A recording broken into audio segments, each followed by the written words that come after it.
রে, কার জন্য বসে আছিস?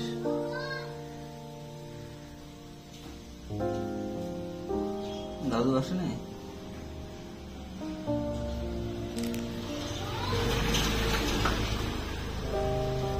আসে নাই দাদু? কি দুঃখ?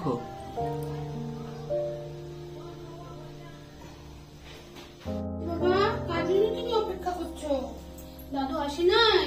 তোমাকে না বললাম দাদু নাই? কোথায়? দাদু আসে নাই?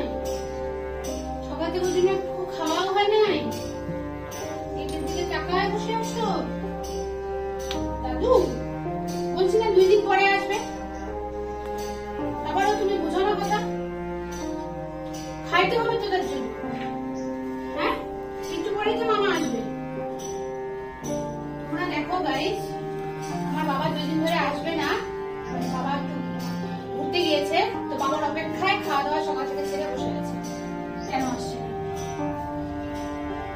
এখন সকাল থেকে কিচ্ছু খাইনি, না পেডিগ্রি না রুটি, খালি এখানে বসে গেটের দিকে তাকিয়ে আছে, বাবার জন্য অপেক্ষা করে যাচ্ছে।